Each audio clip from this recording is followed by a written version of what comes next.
नमस्कार। इस शिक्षा क्रांति में आपका स्वागत है।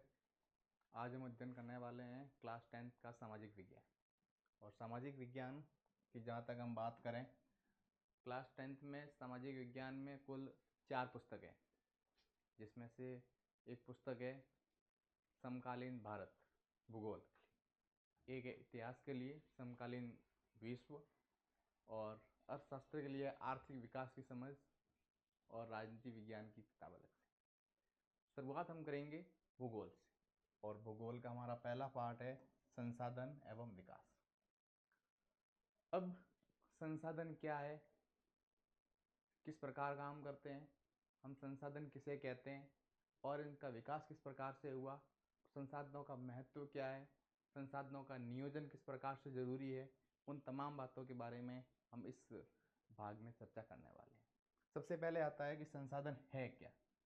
संसाधन है क्या? संसाधन का मतलब ये हुआ कि ऐसी तमाम वस्तुएं जो मानव के विकास के लिए आवश्यक है, उन्हें संसाधन कहा गया। वे तमाम वस्तुएं जिनका प्रयोग मानव सुबह से लगाकर शाम तक जिन जिन वस्तुओं का प्रयोग करता है, और जो वस्तुएं मानव विकास में सहायक है, उन तमाम वस्तुओं को हम संसाधन कहेंगे। तो ऐसी वस्तुएं जो हमारे पर्यावरण में मौजूद है, जो हमारी ज़रूरतें पूरी करते हो, ऐसी वस्तुएं जो हमारी ज़रूरतें पूरी करते हो, जिन्हें बनाने के लिए हमारे पास तकनीक उपलब्ध हो, जिन्हें बनाने की तकनीक हमारे पास उपलब्ध हो, जो आर्थिक रूप से उपयोगी हो, ऐसी वस्तुएं जो आर्थिक रूप से उपयोगी हो, सांस्कृतिक रूप से स्वीकार्य हो, उन्हें संसाधन कहा गया है।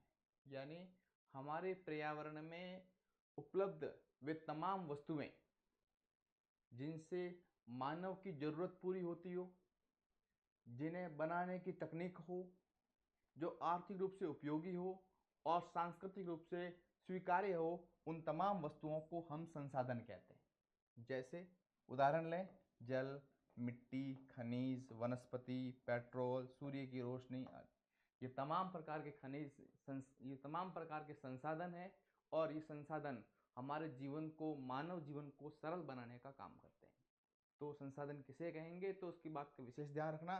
तमाम चीज़ें, वे वस्तुएं जो हमारी ज़रूरतें पूरी करने का काम करती हो, जिनकी तकनीक हमारे पास उपलब्ध हो, जो आर्थिक रूप से उपयोगी हो और सांस्कृतिक रूप से स्वीकार्य हो, उन्हें हम संसाधन कहते हैं।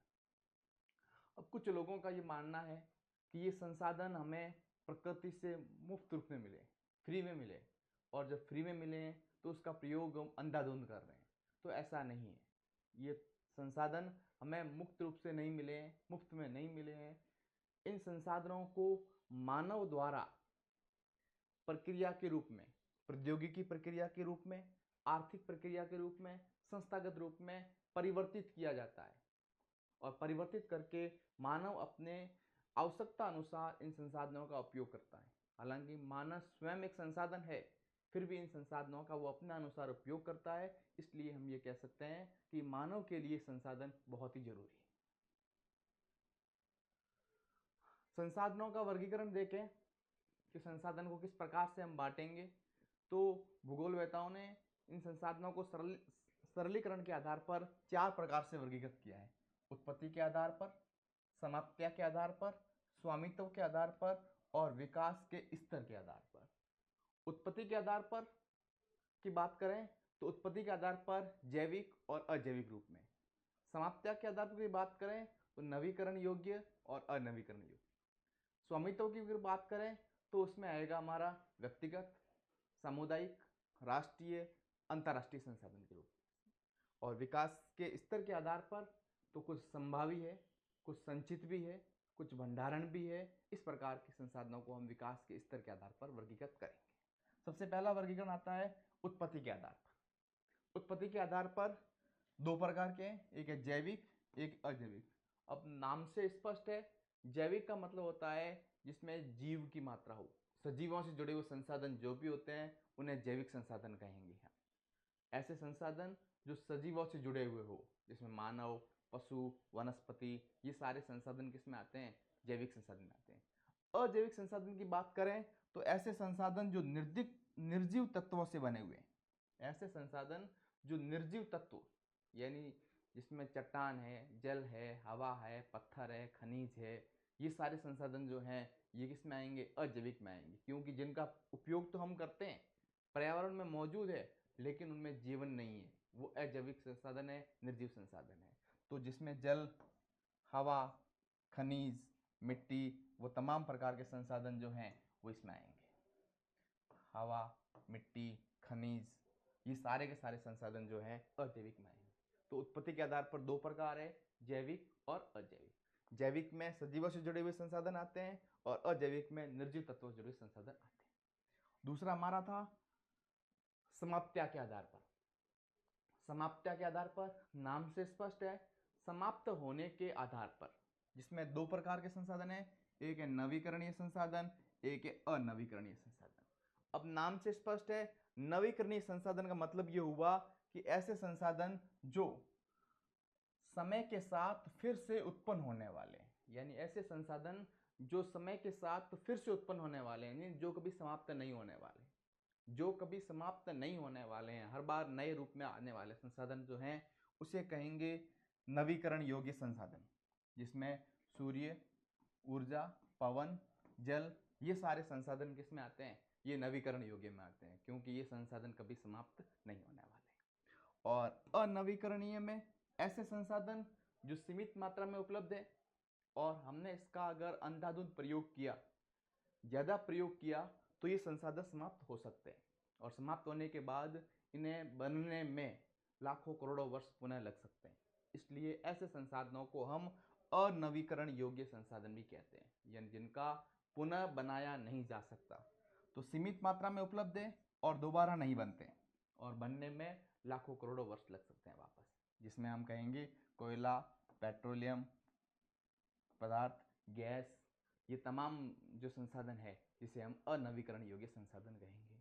यहाँ इसके उदाहरण भी पूछे जा सकते हैं, इनकी परिभाषाएं पूछी जा सकती है और समाप्त्या के आधार पर संसाधन के प्रकार भी पूछे जा सकते हैं। तो विशेष ध्यान रखना इन दोनों के बारे में। तीसरा है स्वामित्व के आधार पर। स्वामित्व के आधार पर का मैं व्यक्तिगत, सामुदायिक, राष्ट्रीय, अंतर्राष्ट्रीय। नाम से स्पष्ट है, व्यक्तिगत संसाधन यानी ऐसे संसाधन जिन पर किसी व्यक्ति का अधिकार हो, खुद का व्यक्तिगत अधिकार हो, उसे कहेंगे व्यक्तिगत संसाधन, जिसमें उस व्यक्ति का खेत है, उसका घर है, उसका कुआं है, यानी जो जिस पर उस व्यक्ति स्वयं का अधिकार है, वो चाहे उस संसाधन का उस रूप में प्रयोग कर सकता है, जिसे हम व्यक्तिगत संसाधन कहते हैं, जिस पर किसी व्यक्ति का अधिकार हो, व्यक्ति के पास। समुदाय में ऐसे संसाधन जिनका प्रयोग एक समुदाय द्वारा किया जाता है, यानी जैसे चारागाह है, तालाब है, या ओरण भूमि है, या चारागाह भूमि है, या गोचर भूमि है। ऐसे संसाधन जिनका प्रयोग कोई एक व्यक्ति न करके उस समुदाय के तमाम जो लोग हैं, वहाँ रहने वाले तमाम जो लोग हैं, वो उसका प्रयोग कर सकते हैं, उन्हें वहाँ प्रयोग करने की आज़ादी है, जिसे कहेंगे सामुदायिक संसाधन। एक समुदाय द्वारा उपयोग किया जाता है, जैसे गांव का तालाब है, चारागाह है, या ओरण है। ऐसे तमाम संसाधनों को हम सामुदायिक संसाधन कहते हैं। राष्ट्रीय संसाधन ऐसे संसाधन जिस पर एक राष्ट्र का अधिकार हो, राष्ट्र की सीमाओं के अंदर जो संसाधन होते हैं, जिस पर एक राष्ट्र का अधिकार होता है, किसी व्यक्ति का अधिकार नहीं होता है, किसी समुदाय का अधिकार नहीं होता है, एक राष्ट्र का अधिकार होता है, ऐसे संसाधनों को राष्ट्रीय संसाधन कहते हैं, जिसमें रेलवे है, सड़कें हैं, खनिज भंडार है, ये तमाम जो संसाधन है ये सरकार या राष्ट्र के नियंत्रण में होते हैं, इसलिए इसे राष्ट्रीय संसाधन कहेंगे। अंतर्राष्ट्रीय संसाधन ऐसे संसाधन जिस पर किसी एक राष्ट्र का अधिकार नहीं हो, ऐसे संसाधन जिस पर किसी एक राष्ट्र का अधिकार नहीं हो, जिस पर पूरे विश्व का अधिकार हो और विश्व के तमाम देश उन संसाधनों पर अपना प्रयोग कर सकते हैं, उपयोग कर सकते हैं, उसे कहेंगे अंतर्राष्ट्रीय संसाधन। पूरे विश्व या संविधान अनुसार उपभोग योग्य संसाधन जो हैं उसे अंतर्राष्ट्रीय संसाधन कहेंगे। और समुद्र से परे संसाधन या महासागर, यानी समुद्र से परे संसाधन, समुद्र से परे का मतलब है कि 12 समुद्री मील तक जो किसी देश का अधिकार होता है, उस देश का अधिकार होता है, उसके बाद जो समुद्र है उसके ऊपर जो अधिकार किसी का नहीं होता है, वो अंतर्राष्ट्रीय संसाधनों के अंतर्गत आते हैं। और महासागर जो हैं वो अंतर्राष्ट्रीय संसाधनों का हिस्सा है। उसके बाद विकास के स्तर के आधार पर यानी विकास का स्तर किस प्रकार से है। संभावी, विकसित, संचित और भंडार। संभावी का मतलब है उपलब्ध है लेकिन अभी तक उपयोग में नहीं लाए गए, उपलब्ध पड़े हैं लेकिन हमने अभी तक इसका उपयोग नहीं किया है, उसे कहेंगे संभावी। यानी संभावना है कि यहाँ पर अमुक खनिज निकल सकता है या यहाँ पर अमुक संसाधन पाया गया है, लेकिन अभी तक हमने उपलब्ध नहीं किया है, उसका उपयोग नहीं किया है, उपलब्ध नहीं हमारे लिए, उसे कहेंगे संभावी। उपलब्ध तो है लेकिन अभी तक हमने इसका उपयोग में नहीं लाए, उपयोग नहीं किया है, उसे कहेंगे संभावित खनिज। जैसे राजस्थान में पवन ऊर्जा, हालांकि पवन ऊर्जा उपयोग में लाया जा रहा है धीरे धीरे। विकसित संसाधन, खोजे जा चुके और उपयोग हो रहे संसाधन, यानी ऐसे संसाधन जो मैं पहले पता लगाया कि यहाँ है और आज उस तकनीक के माध्यम से उन संसाधनों को खोज रहे हैं, उपयोग कर रहे हैं और उपयोग में लाया जा रहा है, जिसमें खनिज, कृषि योग्य भूमि, ये तमाम संसाधन जो हैं ये आएंगे उपयोग योग्य। संचित, संचित का मतलब है कि ज्ञात है, वहां पड़े हैं, लेकिन हमारे पास इतनी तकनीक नहीं है कि हम उन संसाधनों का उपयोग कर पाए। यानी हमें ज्ञात संसाधन तो संचित तो पड़े हमारे पास, लेकिन हम उसका उपयोग नहीं कर पाए। जैसे हाइड्रोजन गैस, तकनीक के कारण अभी तक इसका उपयोग नहीं हो रहा है, उसे हम क्या कहेंगे, उसे कहेंगे संचित खनिज। भंडार, भंडार का मतलब है हमें केवल अनुमान है कि वहां इसके भंडार उपलब्ध है, भंडार उपलब्ध है, और लेकिन अभी तक हम उन संसाधनों को खोज नहीं पाए, केवल भंडार उपलब्ध है ये पता चला हमें, लेकिन तकनीकी की वजह से या उन संसाधनों का प्रयोग हम अभी तक नहीं कर पा रहे हैं, उसे हम कहेंगे भंडार के रूप में। उसके बाद एक डायग्राम के माध्यम से हम संसाधन का वर्गीकरण समझेंगे कि संसाधन क्या होता है। संसाधन, प्राकृतिक संसाधन और मानवीय संसाधन।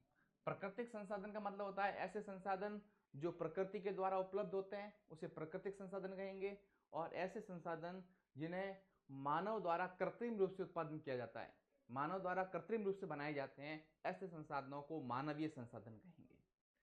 प्राकृतिक संसाधन में नवीकरण योग्य, अनवीकरण योग्य, हमने देख लिया था। नवीकरण योग्य में ऐसे संसाधन जिनका नवीकरण किया जा सकता है, जो पुनः बार बार बनते रहते हैं, उसे कहेंगे नवीकरण योग्य। और अनवीकरण का मतलब होता है ऐसे संसाधन जो सीमित मात्रा में है, एक बार अगर खत्म हो गए तो उन्हें बनने में कई वर्ष वापस पुनः लग सकते हैं, जो हमारे पास सीमित मात्रा में उपलब्ध है और जिनका पुनः प्रयोग हम नहीं कर सकते।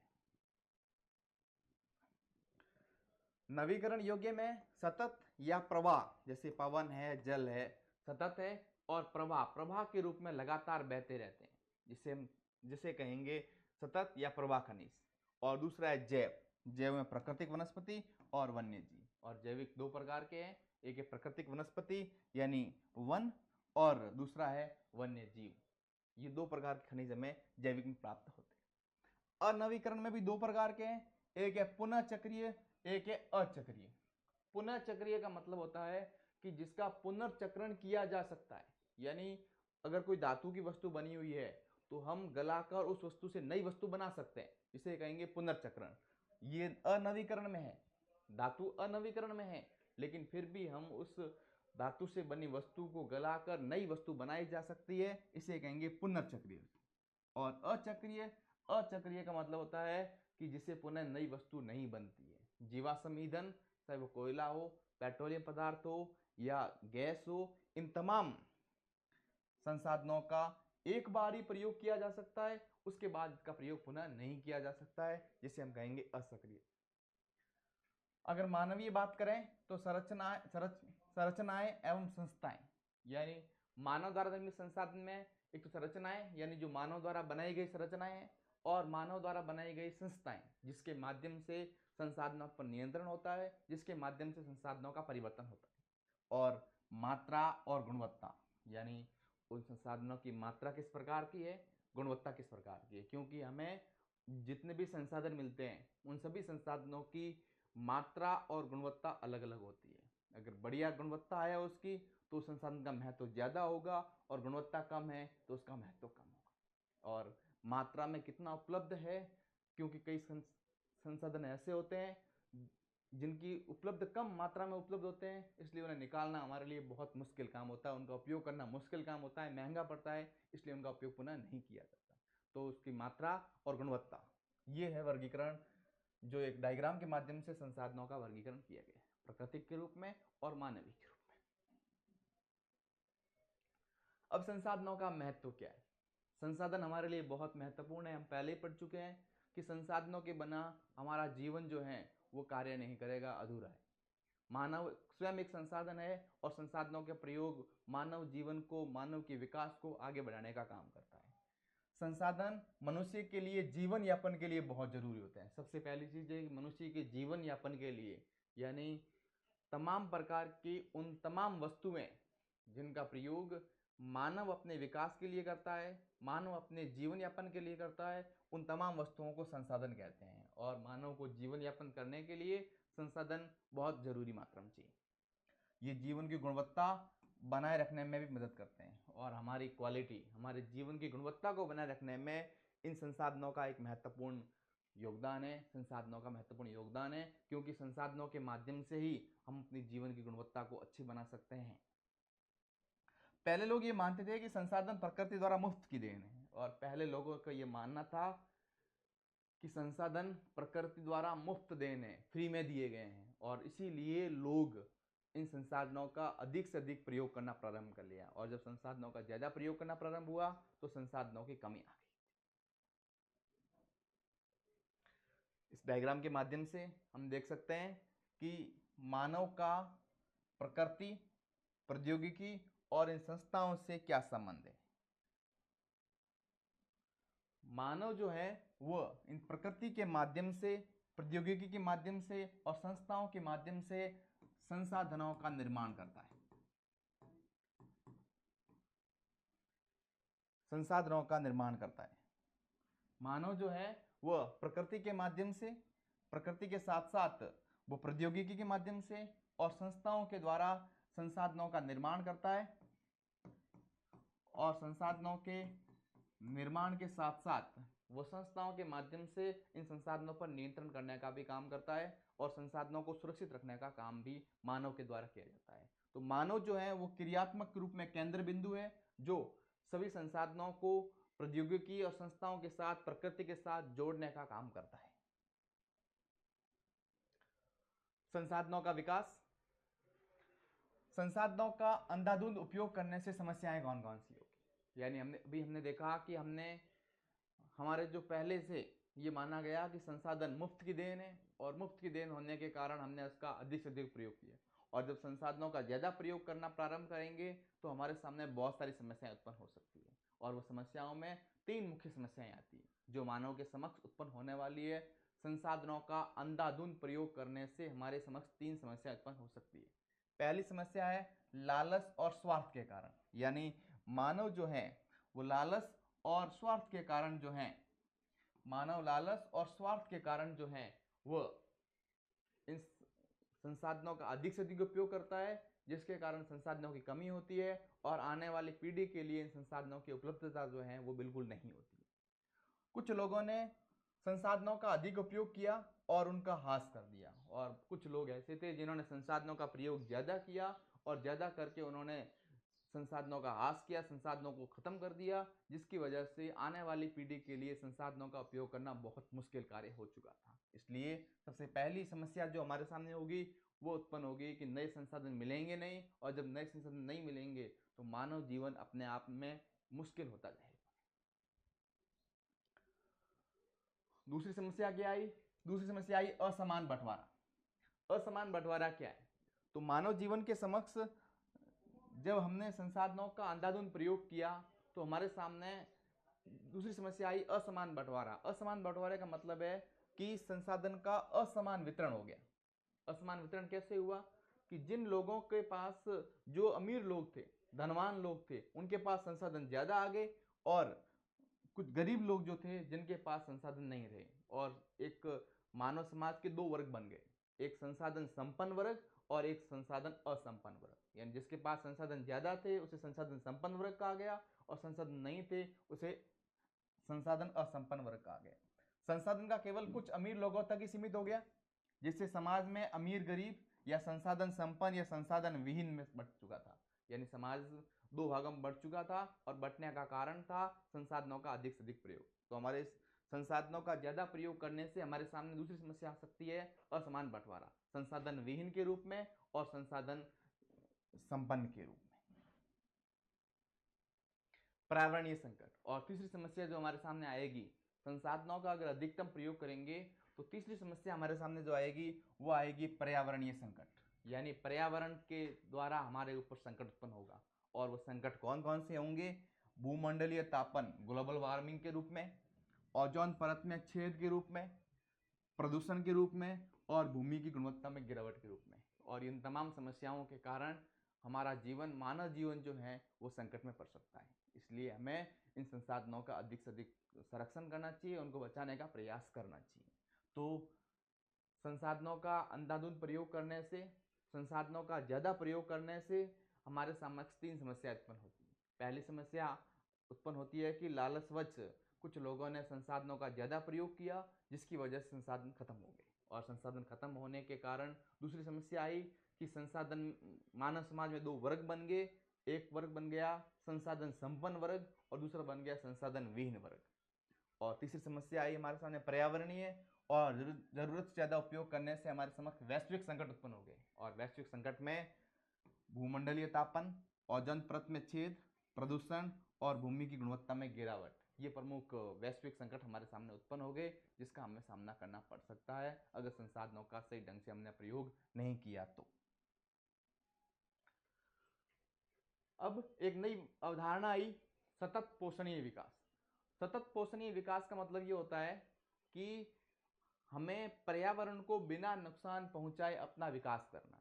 और इस अवधारणा को सतत पोषणीय विकास नाम दिया गया, यानी जिसका अर्थ ये था कि ऐसा विकास जिसमें पर्यावरण को नुकसान नहीं पहुंचाए, वर्तमान की जरूरतों को पूरा करें और भविष्य की पीढ़ियों के लिए जरूरतों को खतरा न हो। और ऐसी अवधारणा को सतत पोषणीय विकास नाम दिया गया था। विशेष ध्यान रखना, सतत पोषणीय विकास में पर्यावरण को बिना नुकसान पहुंचाना और नुकसान पहुंचाकर वर्तमान की जरूरतों को पूरा करना और आने वाली पीढ़ियों के लिए, जो भविष्य की पीढ़ियां हैं, उनके लिए जरूरतों को खतरा भी नहीं हो, उनके लिए संसाधन सुरक्षित रहें। इसलिए हमें इन सभी तमाम बातों को ध्यान में रखकर जो अवधारणा शामिल की गई उसे सतत पोषणीय विकास नाम दिया गया। सतत अस्तित्व, सभी जीवों के अस्तित्व को बचाए रखने की योजना जो है उसे सतत अस्तित्व नाम दिया गया था। यानी सभी जीव सुरक्षित रहें, सभी जीवों का अस्तित्व रहें, सभी जीव जो है वो संसाधनों का प्रयोग करें और अपना विकास करें। कि हमारा संसाधन का हम इतना प्रयोग करें जितनी हमें जरूरत हो, उससे ज़्यादा प्रयोग नहीं करें और लालचवश इसका प्रयोग नहीं करें। संसाधन नियोजन, यानी अभी तक हम संसाधनों का इतना सारा प्रयोग कर चुके हैं कि अब हमें संसाधन नियोजन की आवश्यकता पड़ गई। नियोजन का मतलब होता है कि योजना बनाकर संसाधनों को सीमित करना और आवश्यकता अनुसार संसाधनों का प्रयोग करना और आने वाली पीढ़ी के लिए संसाधन सुरक्षित करना, ताकि आने वाली पीढ़ी भी संसाधनों का प्रयोग अच्छी तरह से कर सके। भारत जैसे बड़े देशों में संसाधनों की असमान उपलब्धता है और नियोजन की आवश्यकता क्यों पड़ी? हमें नियोजन की आवश्यकता क्यों पड़ी? क्या कारण था पढ़ने का? पहला कारण है कि भारत जैसे बड़े देशों में संसाधनों की असमान उपलब्धता। असमान उपलब्धता का मतलब ये हुआ कि संसाधन समान नहीं है। समान कैसे नहीं? कुछ राज्य ऐसे हैं जहां पर खनिज संसाधन ज्यादा है तो पानी नहीं है। कुछ राज्य ऐसे हैं जहां जल संसाधन ज्यादा है तो वहां खनिज नहीं है। कुछ राज्य ऐसे हैं जहां भौतिक संसाधन ज्यादा है तो वहां पर्यावरणीय संसाधन नहीं है। तो भारत जो एक बड़ा देश है, इस बड़े देश में अलग अलग विविधताएं हैं और विविधताएं होने के कारण यहाँ संसाधनों का वितरण असमान है। इसलिए हमें योजना जरूरी है और योजना बनाकर हम कैसे संसाधनों का नियोजन कर सकते हैं, जहाँ नहीं है वहाँ संसाधनों को कैसे ला सकते हैं, और जिस देश में संसाधन, जिस राज्य में संसाधन ज़्यादा है वहाँ से जिस राज्य में कम है वहाँ किस प्रकार प्रतिस्थापित कर सकते हैं। इसलिए हमें नियोजन की आवश्यकता है।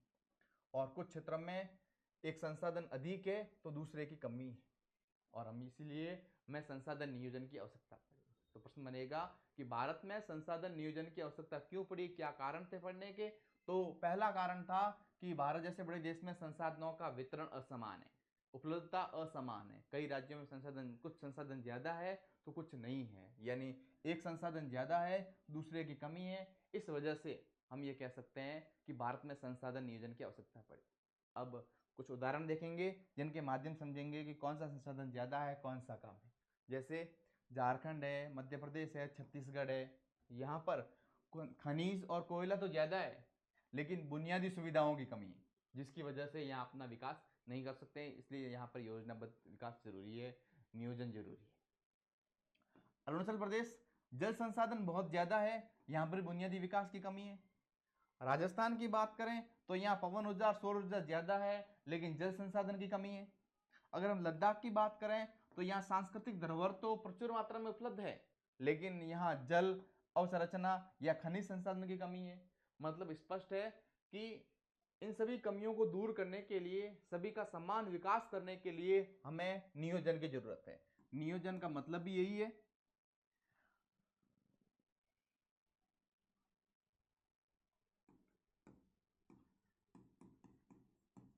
नियोजन का मतलब भी यही है, प्लान।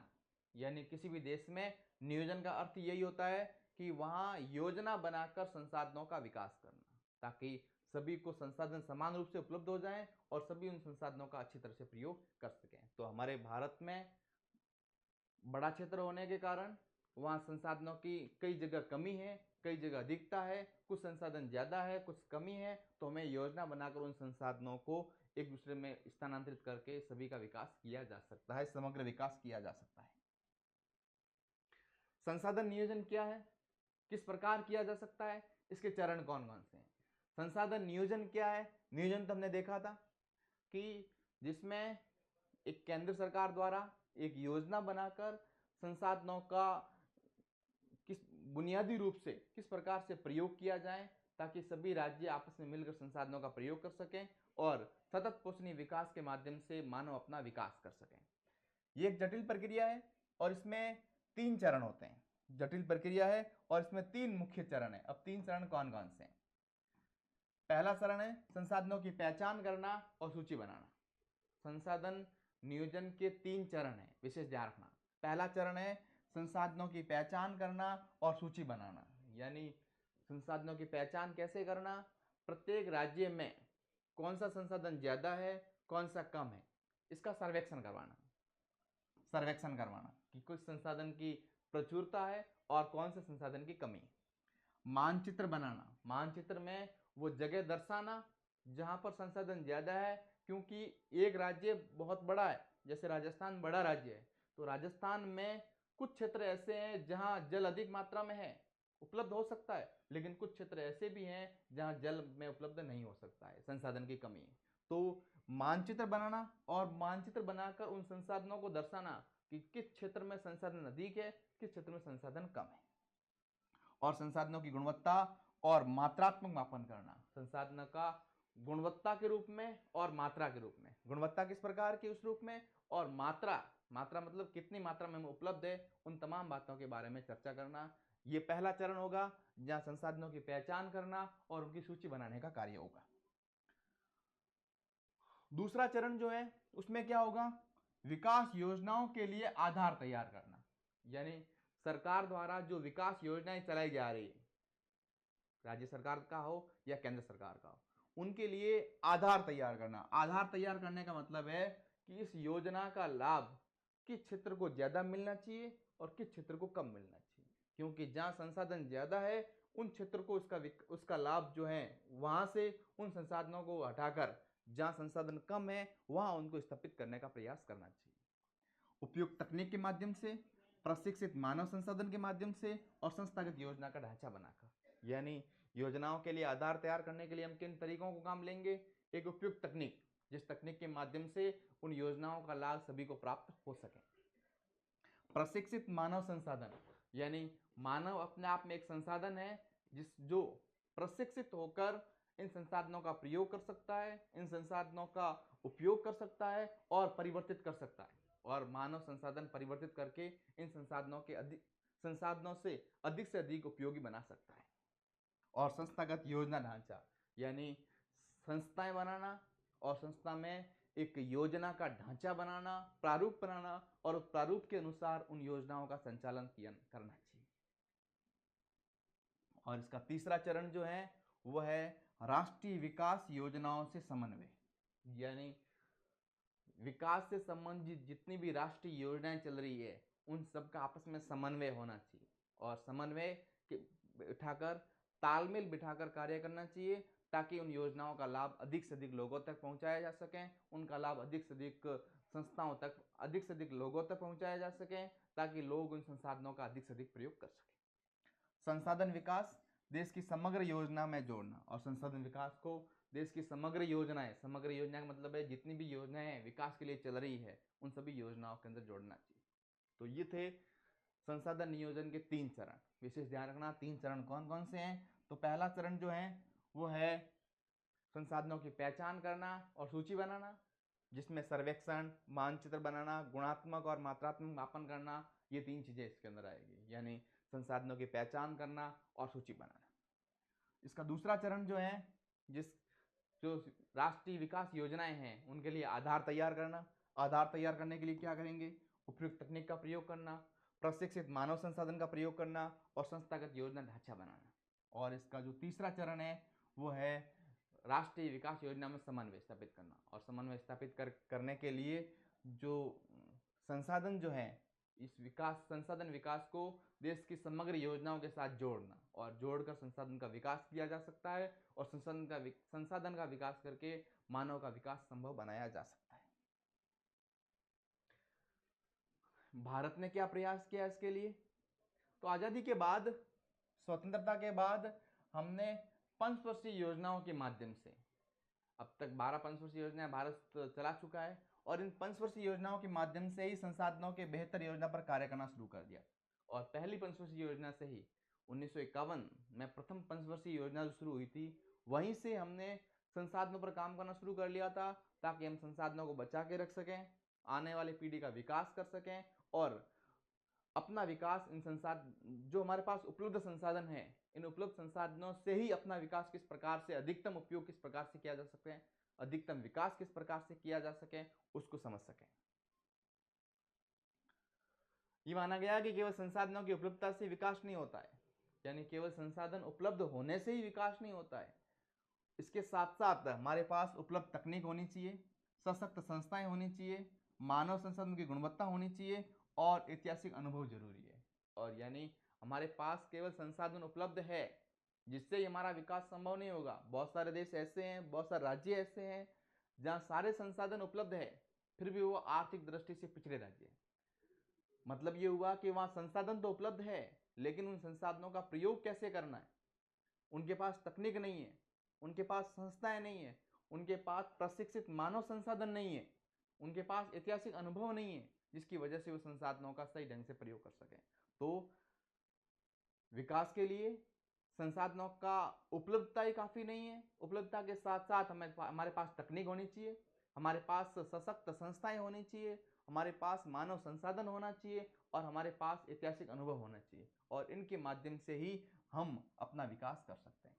तो भारत भी यही चाह रहा है कि इन सारी व्यवस्थाएं उसके पास हो, ताकि वो अपना विकास अच्छी तरह से कर सके।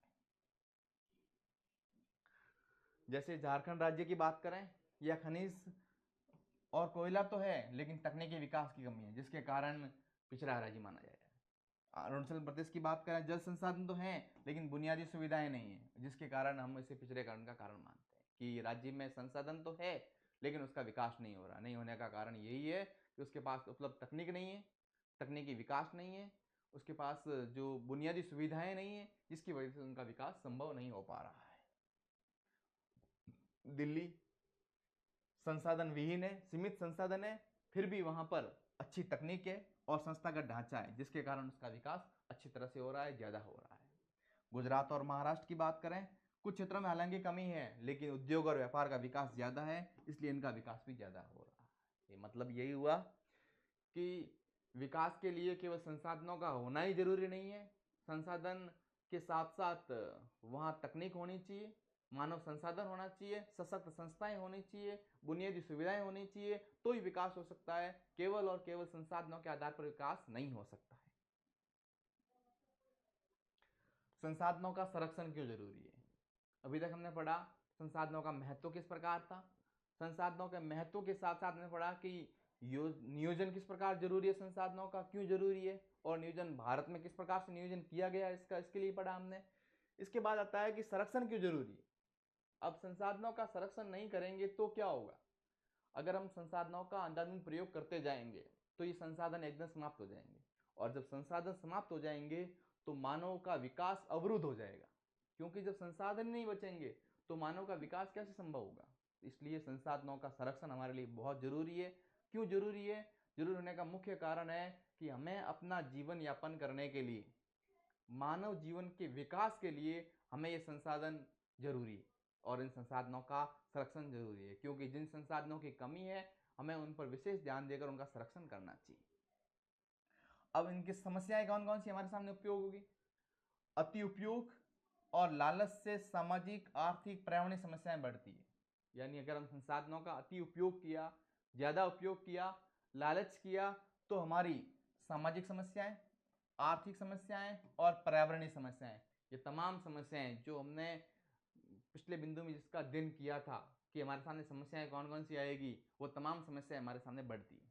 और इसके साथ साथ इनका समाधान क्या है, समाधान यही है कि संसाधनों का विवेकपूर्ण उपयोग किया जाए और बहुत सारे स्तरों पर इसका संरक्षण भी जरूरी है। यानी संसाधनों का विवेकपूर्ण उपयोग किया जाए। विवेकपूर्ण उपयोग का मतलब है कि जितनी हमें आवश्यकता है उसके अनुसार इसका उपयोग किया जाए, इसका अंधाधुंध उपयोग नहीं किया जाए, और बहुत सारे स्तरों पर, यानी वो हमारे स्थानीय स्तर पर की बात कर सकते हैं हम, स्थानीय स्तर पर, राष्ट्रीय स्तर पर, अंतर्राष्ट्रीय स्तर पर इनका संरक्षण जरूरी है। अगर हमने इनका संरक्षण नहीं किया तो हमारे सामने बहुत सारी समस्याएं, चाहे वो सामाजिक समस्याएं क्यों ना हो, आर्थिक समस्याएं क्यों ना हो, पर्यावरणीय समस्याएं क्यों ना हो, वो तमाम प्रकार की समस्याएं बढ़ती है, और समस्या बढ़ने से हमारा मानव का विकास जो है वो अवरुद्ध हो जाता है। इसलिए संसाधन संरक्षण जरूरी क्यों है, समस्या क्या क्या है, संसाधन संरक्षण नहीं करेंगे तो क्या होगा, नहीं करेंगे तो, या इसका अति उपयोग करेंगे तो हमारे सामने सामाजिक, आर्थिक और पर्यावरणीय समस्याएं बढ़ेगी। इसलिए हमें इसका समाधान क्या है, कैसे कम कर सकते हैं इस समस्याओं को। समाधान है कि इसका विवेकपूर्ण उपयोग किया जाए और बहुत सारे स्तरों पर इसका संरक्षण किया जाए। संरक्षण जरूरी है। महापुरुषों ने भी यही कहा था, उदाहरण गांधी जी से ले लें। गांधी जी ने भी यही कहा था कि हमारे पास पेट भरने के लिए सब कुछ है, लेकिन पेटी भरने के लिए नहीं है। अगर हम विवेकपूर्ण उपयोग करें तो मानव अपना विकास कर सकता है, विकास संभव है उसका। लेकिन अगर वो लालचवश अगर कार्य करना चाहें, उपयोग करना चाहें, तो वो संसाधनों का प्रयोग नहीं कर सकता है और संसाधन सीमित है, समाप्त हो जाएंगे। गांधी जी ने कहा कि हमारे पास हर व्यक्ति की आवश्यकता के लिए बहुत कुछ है, लेकिन लालच की पूर्ति के लिए कुछ भी नहीं। यानी पेट भरने के लिए बहुत कुछ है और पेटी भरने के लिए कुछ भी नहीं है। ये कथन था महात्मा गांधी जी। वे अत्याधिक उत्पादन के विरुद्ध थे। उन्होंने कहा कि जितना आप में जरूरत है उतना ही उत्पादन करो, आप अत्याधिक उत्पादन नहीं करें, क्योंकि अत्याधिक उत्पादन करते हैं तो संसाधनों का अधिक प्रयोग करते हैं, और जब संसाधनों का अधिक प्रयोग करते हैं तो आने वाली पीढ़ी के लिए संसाधन सुरक्षित नहीं रहते। और वे चाहते थे कि अधिक से अधिक लोग उत्पादन करें, मशीनें नहीं। उनका मानना यही था कि उत्पादन लोग अधिक से अधिक करें, क्योंकि लोग अधिक से उत्पादन करेंगे तो संसाधनों का सर्जन ज्यादा होगा, मशीनों से उत्पादन होगा तो मानव संसाधन में कमी आएगी। अंतर्राष्ट्रीय क्या प्रयास किए गए इसके तहत, संसाधनों के संरक्षण के लिए अंतर्राष्ट्रीय प्रयास क्या किए गए। 1968 में क्लब ऑफ रोम, अंडरलाइंस करना विशेष रूप से, क्लब ऑफ रोम ने संसाधन संरक्षण पर विचार रखा। 1968 में क्लब ऑफ रोम, जिन्होंने कहा कि हमें संसाधन संरक्षण करना चाहिए, इसके ऊपर विचार रखा उन्होंने। 1974 में एक विद्वान थे सुमेसर, और जिन्होंने पुस्तक लिखी थी स्मॉल इज ब्यूटीफुल। 1974 में सुमेसर नाम के विद्वान ने स्मॉल इज ब्यूटीफुल पुस्तक लिखी, और उस पुस्तक में उन्होंने गांधी जी के विचारों पर आधारित थी। गांधी जी के विचार क्या थे, यही थे कि हमें संसाधनों का विवेकपूर्ण उपयोग करना चाहिए, लालचवश या ज्यादा उपयोग नहीं करना चाहिए। तो उनके विचारों के आधार पर 1974 में सुमेसर ने पुस्तक लिखी स्मॉल इज ब्यूटीफुल। 1987 में ब्रुटनलैंड्स आयोग की ओवर कॉमन फ्यूचर रिपोर्ट सतत विकास की परिभाषा दी गई, और 1987 में वुडनलैंड आयोग ओवर कॉमन फ्यूचर, हमारा समान भविष्य किस प्रकार से हो, और उसमें उन्होंने सतत विकास की परिभाषा दी। सतत विकास का मतलब है कि एक मानव, एक देश या मानव अपना लगातार विकास कैसे कर सके, सतत विकास कैसे कर सके। तो सतत विकास की परिभाषा भी यही होती है कि जिसमें संसाधनों का कम से कम प्रयोग करते हुए अधिकतम विकास करना। और 1992 में रियो डी जेनेरियो ब्राजील में एक पृथ्वी सम्मेलन होता है और उस पृथ्वी सम्मेलन में वैश्विक समाधान पर सहमति बनती है। 1992 में अध्ययन करेंगे आगे हम। 1992 में ब्राजील के शहर रियो डी जेनेरियो में प्रथम पृथ्वी सम्मेलन का आयोजन किया गया।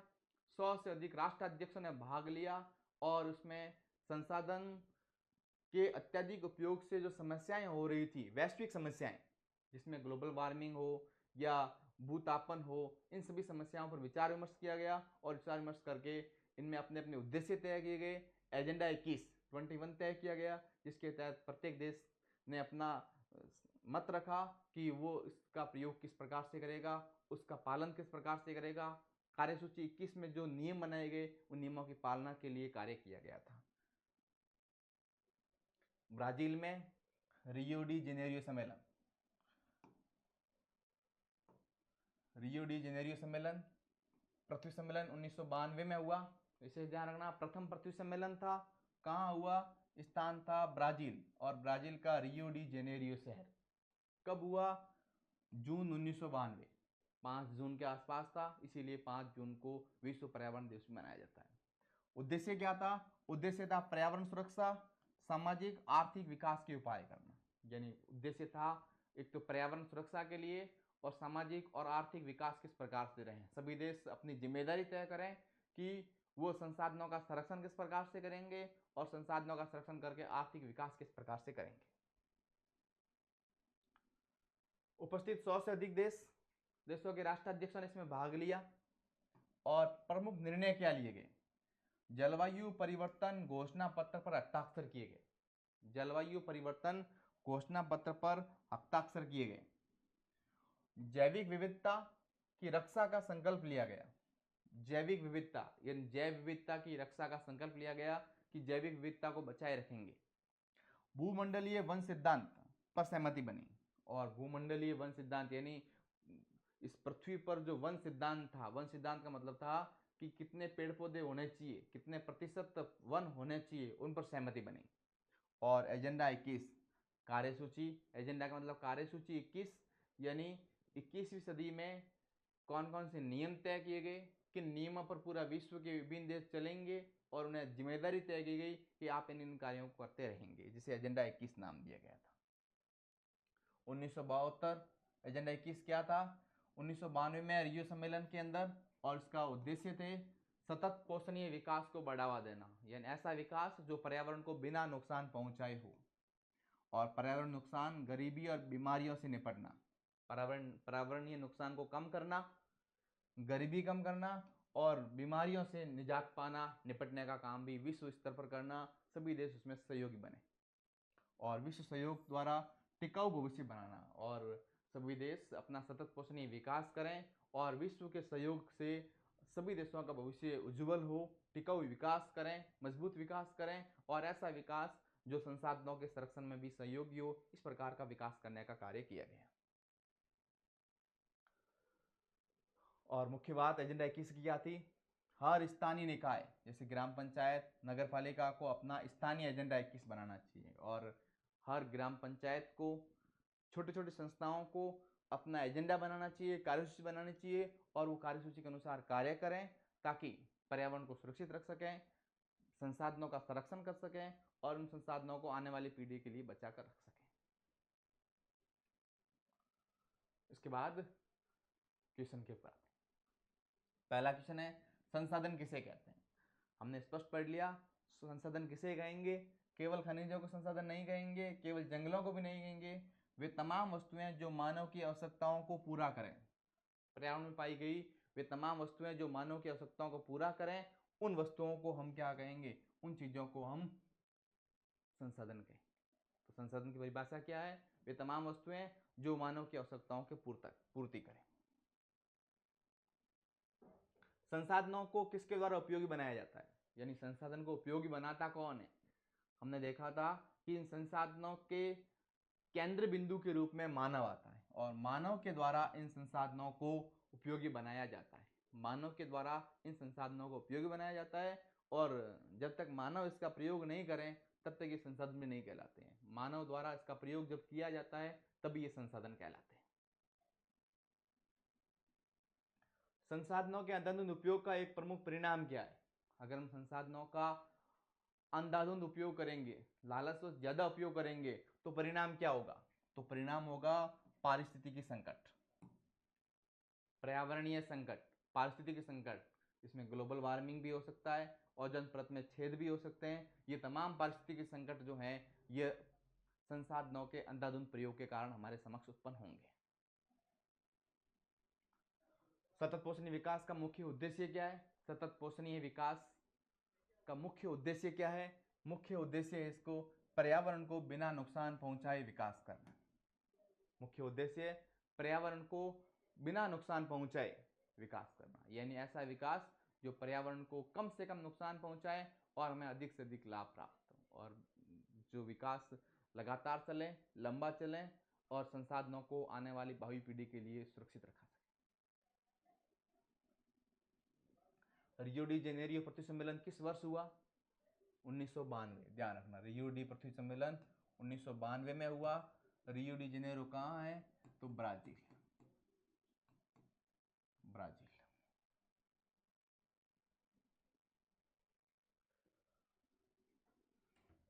एजेंडा 21 का मुख्य उद्देश्य क्या है? एजेंडा 21 का मुख्य उद्देश्य है सतत विकास को बढ़ावा देना, यानी जो हमारा सतत विकास, लगातार जो विकास है, इसको बढ़ावा देने का काम एजेंडा 21 के माध्यम से किया जा रहा है। कौन सा राज्य खनिजों में समृद्ध है लेकिन आर्थिक रूप से पिछड़ा हुआ है? यानी हमने पढ़ा था कि भारत के बहुत सारे राज्य ऐसे हैं जहाँ एक खनिज ज्यादा है तो दूसरे खनिज की कमी है। तो भारत का झारखंड राज्य जो है ये खनिजों की दृष्टि से तो समृद्ध है, लेकिन वहाँ आर्थिक विकास नहीं है, आर्थिक रूप से पिछड़ा हुआ है। कारण है कि वहाँ तकनीक और बुनियादी आवश्यकताओं की कमी की वजह से। गांधी जी के अनुसार हमारे पास क्या है? गांधी जी ने कहा था कि हमारे पास हर किसी की आवश्यकता के लिए पर्याप्त संसाधन है। हमारे पास हर किसी की आवश्यकता के लिए पर्याप्त संसाधन है, लेकिन जब लालच हो जाता है तो हमारे पास कुछ नहीं है। पेट भरने के लिए हमारे पास बहुत कुछ है, लेकिन पेट ही भरने के लिए हमारे पास कुछ भी नहीं है। ये कथन गांधी जी के मैंने कहा था। स्मॉल इज ब्यूटीफुल पुस्तक किसने लिखी थी? हमने देखा था कि संसाधन संरक्षण के संबंध में विदेशी जो प्रयास किए गए, उन प्रयासों में सुमेसर, जिन्होंने स्मॉल इज ब्यूटीफुल पुस्तक लिखी थी, और इस पुस्तक में उन्होंने गांधी जी के विचारों पर आधारित जो संसाधन संरक्षण की परिभाषा जो थी वो इसके माध्यम से उन्होंने हमें समझाई थी। सतत विकास से क्या जुड़ा हुआ है? सतत विकास से जुड़ा हुआ है पर्यावरणीय संतुलन, यानी पर्यावरणीय संतुलन के माध्यम से ही सतत विकास संभव है। अगर पर्यावरणीय संतुलन नहीं होगा तो सतत विकास संभव नहीं है। इसके बाद नेक्स्ट क्लास के